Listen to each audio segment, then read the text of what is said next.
तो दोस्तों कुछ दिनों से इंटरनेट में इंडिया के द्वारा टेस्ट किया गया एक स्टेल्थ अनमैन एरियल व्हीकल के फोटोज और वीडियो वायरल हो रहा है, जबकि इसे लेके अब तक कोई ऑफिशियल जानकारी नहीं आया है। लेकिन दोस्तों अब बड़े बड़े न्यूज मीडिया की तरफ से भी इसे लेके कवर किया जा रहा है और रिपोर्टों में बताया जा रहा है कि इंडिया के द्वारा पहली बार अपने स्टेल्थ अनमैन एरियल व्हीकल का फ्लाइट टेस्ट किया गया। और बेसिकली ये इंडिया का स्विफ्ट अनमैन एरियल व्हीकल है, जो कि घातक यूएवी के डिजाइन और डेवलपमेंट का पहला कड़ी है। तो दोस्तों आज के इस वीडियो में मैं आप लोगों को इंडिया के घातक और स्विफ्ट अनमैन एरियल व्हीकल के बारे में बताऊंगा और साथ में ये भी बताऊंगा कि हाल ही के टेस्ट में ऐसा क्या क्या हुआ जो भारत के लिए आने वाले समय में गेम चेंजर होगा। तो डिटेल में जानने के लिए वीडियो के आखिर तक बने रहिए और चैनल को सब्सक्राइब और वीडियो को लाइक जरूर कीजिए। तो दोस्तों हाल ही में इंडिया की तरफ से अनमैन कॉम्बैट एरियल व्हीकल मतलब स्विफ्ट ड्रोन का फ्लाइट टेस्ट किया गया। दोस्तों बेसिकली ये इंडिया का पहला फ्लाइंग विंग डिजाइन के अनमैन एरियल व्हीकल है, जो कि भारत के द्वारा बनाए जाने वाले घातक अनमैन एरियल व्हीकल के मिनिएचर वर्जन के रूप में भी पहचाना जाता है। दोस्तों यहाँ पे आपके जानकारी के लिए बता दूं कि जिस घातक ड्रोन का बात कहा जा रहा है वो असल में भारत के भविष्य के अनमैन बॉम्बर होगा। दोस्तों बेसिकली ये घटना परसों का है, जब कुछ फोटोज को सोशल मीडिया में देखा गया था, जहाँ पे अंदाजा लगाया जा रहा था कि ये भारत के स्विफ्ट ड्रोन है, जो कि एक टैक्सी ट्रायल में है।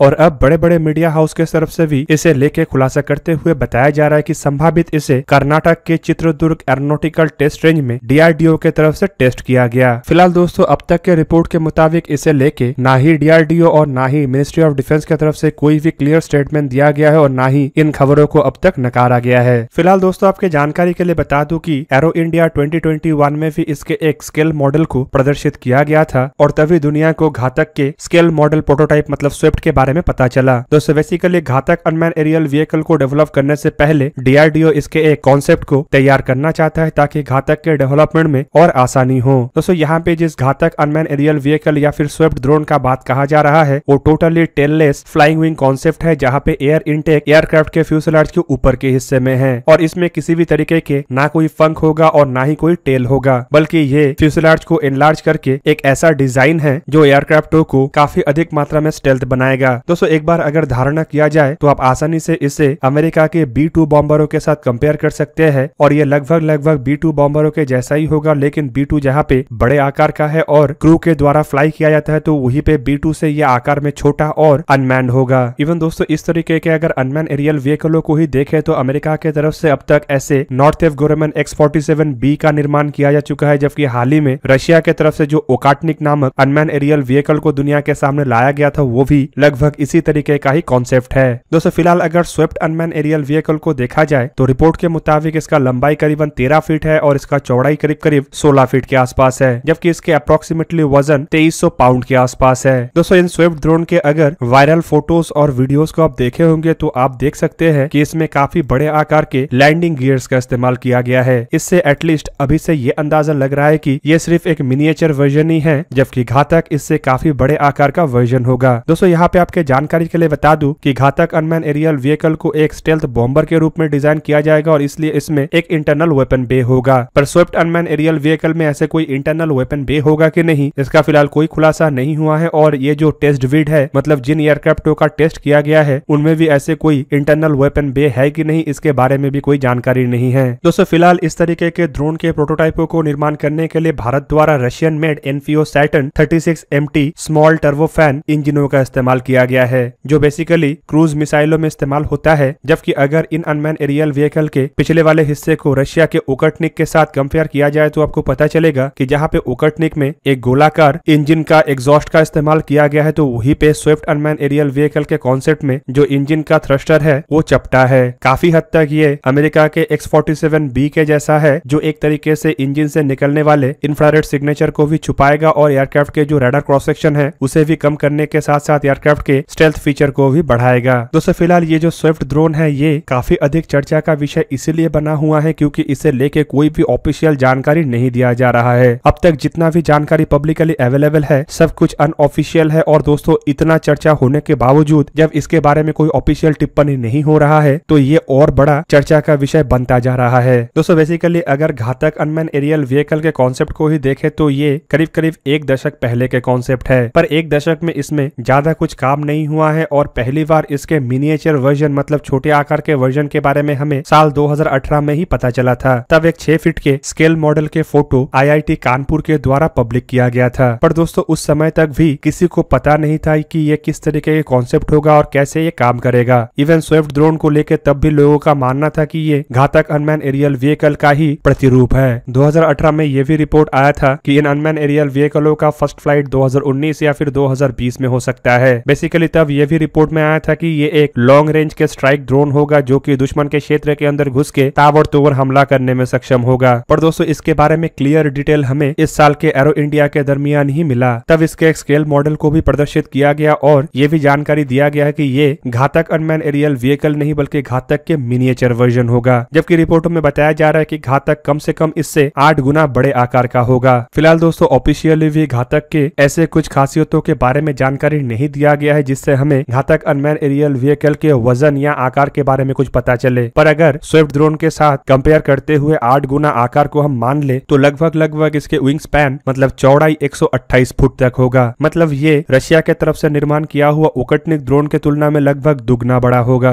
और दोस्तों फिलहाल अगर इंडिया के एरोनॉटिकल और दोस्तों इतने बड़े आकार के अनमैन एरियल व्हीकल का निर्माण करना काफी अधिक खर्चीलू भी है और इंडिया के फिलहाल के एरोनॉटिकल इंजीनियरिंग के सेक्टर को भी देखा जाए तो फिलहाल इतने बड़े आकार के अनमैन एरियल व्हीकल के डेवलपमेंट उतना आसान नजर नहीं आ रहा है। दूसरी तरफ दोस्तों इंजन का भी एक इशू इंडिया के लिए है जो फिलहाल अब तक सॉल्व नहीं हुआ है और माना जा रहा है कि आने वाले कुछ सालों के बाद ये सॉल्व हो जाएगा और तभी इस तरीके के अनमैन एरियल व्हीकलों को टोटली इंडिजिनियस तरीके से निर्माण करना संभव हो पाएगा। फिलहाल यह घातक अनमैन एरियल व्हीकल कैसे आकार का होगा, मतलब ये बड़े आकार का होगा या छोटे आकार का होगा, सब कुछ डिपेंड कर रहा है इंडियन एयरफोर्स के आवश्यकताओं के ऊपर। लेकिन जिस तरीके से बताया जा रहा है कि ये खाली अनमैन एरियल व्हीकल नहीं बल्कि एक स्टेल्थ अनमैन बॉम्बर होगा तो उससे ये कहना भी गलत नहीं होगा कि ये आकार में काफी बड़ा भी हो सकता है। पर दोस्तों जिस तरीके से ड्रोन के सेक्टर में भारत को पहला सक्सेस मिला है उससे एटलीस्ट अभी से ही अंदाजा लग रहा है कि भारत भविष्य में इस तरीके के ड्रोन के मामले में इतना आगे बढ़ जाएगा कि भारत को चैलेंज करने वाले देश एटलीस्ट इस क्षेत्र में नहीं होगा। फिलहाल अगर क्षेत्र के सिचुएशन को भी देखा जाए तो आपको पता चल रहा होगा कि चाइना किस तरीके से एग्रेसिव बिहेवियर दिखा रहा है और ऐसे में घातक जैसे अनमैन एरियल व्हीकल हो या फिर स्विफ्ट जैसे कॉन्सेप्ट हो, ये भविष्य में भारत को चाइना के खिलाफ काफी मजबूत करेगा। दोस्तों आपके जानकारी के लिए बता दूं कि चाइना ऑलरेडी इस तरीके के swift wing stealth unmanned aerial व्हीकलों के ऊपर काम कर रहा है। हाल ही में चाइना की तरफ से GJ-11 नामक एक लो ऑब्जर्वेबल कॉन्सेप्ट को भी दुनिया के सामने रखा गया था, जबकि इसके एक छोटा वर्जन CH-7 नामक अनमैन एरियल व्हीकल को लेकर भी चाइना काम कर रहा है। दोस्तों फिलहाल स्विफ्ट अनमैन एरियल व्हीकल के फर्स्ट टेस्ट के बाद एटलीस्ट ऐसे अनमैन एरियल व्हीकल के सेक्टर में चाइना का जो मोनोपोली है उसे भारत संपूर्ण रूप से चैलेंज करने के लिए तैयार हो चुका है। जबकि इंडिया के भविष्य के और भी प्रोजेक्ट है जो भारत को अनमैन एरियल व्हीकल के सेक्टर में खाली आत्मनिर्भर नहीं बनाएगा बल्कि एक ताकतवर देश भी बनाएगा। दोस्तों हाल ही में एरो इंडिया 2021 के दरमियान CATS वॉरियर नामक कॉन्सेप्ट को भी दुनिया के सामने लाया गया था। बेसिकली ये एक लॉयल विंगमैन के कॉन्सेप्ट है जो कि एक मदरशिप के साथ ऑपरेट करेगा। यहाँ पे दोस्तों CATS वॉरियर को घातक के तुलना में आकार में छोटा अनमैन एरियल व्हीकल के रूप में देखा जा रहा है, लेकिन ये तेजस एयरक्राफ्टों के साथ एक लॉयल विंगमैन के जैसे काम कर सकेगा। दोस्तों 2018 में जैसे स्विफ्ट को लेकर खबर आया था तो वैसे ही घातक अनमैन एरियल व्हीकलों को लेकर भी कई तरीके के खबर इंटरनेट में फैला था। उस दरमियान ये भी बताया गया था कि इंडियन एयरफोर्स के लिए बनाए जाने वाले घातक अनमैन एरियल व्हीकल संभावित 2024-25 के अंदर तैयार भी हो सकता है। पर जिस तरीके से भारत द्वारा स्विफ्ट के ऊपर काम किया गया और जिस तरीके से स्विफ्ट ने अपना पहला उड़ान भरा है उससे अभी से ये कहना भी गलत नहीं होगा कि 2024-25 तक घातक के कोई कॉन्सेप्ट दुनिया के सामने आ भी सकता है। दोस्तों कुछ खबरों में अनुमानिक रूप में घातक अनमैन एरियल व्हीकल के कुछ डिटेल के बारे में भी जानकारी दिया गया था और ऐसे डिटेलों के मुताबिक ये जो घातक अनमैन एरियल व्हीकल है ये करीब करीब 30,000 फीट मतलब 9,144 मीटर के ऊंचाई में उड़ने में सक्षम होगा, जबकि इसके वजन 15 टन के आसपास हो सकता है और ये रेल लॉन्चरों के साथ लैस होगा ताकि ये अपने इंटरनल वेपन बेस से बॉम्ब्स के साथ साथ मल्टीपुल गाइडेड हथियारों को भी दाग सके। दोस्तों बताया जा रहा है कि घातक अनमैन एरियल व्हीकलों में भारत के द्वारा निर्माण किया हुआ कावेरी इंजनों का इस्तेमाल किया जा सकता है, जबकि साल 2015 में डिफेंस मिनिस्टर मनोहर पारिकर के द्वारा राज्यसभा में एक जानकारी देते हुए बताया गया था कि कावेरी इंजन के एक 52 किलोन्यूटन थ्रस्ट वाले ड्राई इंजन का निर्माण किया जा रहा है जो कि घातक जैसे अनमैन एरियल व्हीकल में इस्तेमाल हो सकता है। दोस्तों फिलहाल अगर स्विफ्ट अनमैन एरियल व्हीकलों के भी डिटेल को देखें तो आपको पता चलेगा कि ये 4 मीटर लंबा और 5 मीटर चौड़ा एक ऐसे अनमैन एरियल व्हीकल है जो करीब करीब 200 किलोमीटर के रेंज में ऑपरेट हो सकता है और इसका वजन 1050 किलोग्राम के आसपास है और ये समुद्र के सतह से करीबन 6 किलोमीटर की ऊंचाई मतलब 6000 मीटर के ऑल्टीट्यूड तक जा सकता है। जबकि ये अगर लगातार उड़ान भरे तो कम से कम 1 घंटा तक उड़ान भर सकेगा। फिलहाल दोस्तों इसके अलावा इन अनमैन एरियल व्हीकलों को लेकर और कोई भी जानकारी नहीं है और ना ही ये बताया गया है कि इसमें किस तरीके के हथियारों का इस्तेमाल होगा और किस किस तरीके के एवियोनिक्स का इस्तेमाल होगा। पर दोस्तों जो भी हो, स्विफ्ट अनमैन एरियल व्हीकल के जो टेस्ट है ये भारत के लिए अनमैन एरियल व्हीकलों के डेवलपमेंट के रास्ते को और आसान बना दिया है। इवन ये खाली कोई नॉर्मल अनमैन एरियल व्हीकल के डेवलपमेंट का प्रोसेस नहीं बल्कि स्टेल्थ फ्लाइंग विंग कॉन्सेप्ट के साथ टेललेस डिजाइन का ऐसे अनमैन एरियल व्हीकल होगा जो हथियारों से भी लैस होगा और रिकॉग्निशन भी कर सकेगा। तो दोस्तों ये था आज का वीडियो। अगर आपको वीडियो अच्छा लगा तो लाइक कीजिए और मेरे चैनल को सब्सक्राइब कीजिए और साथ में बना हुआ बेल आइकन को भी प्रेस कर दीजिए ताकि आप मेरा वीडियो देख पाए सबसे पहले। जय हिंद।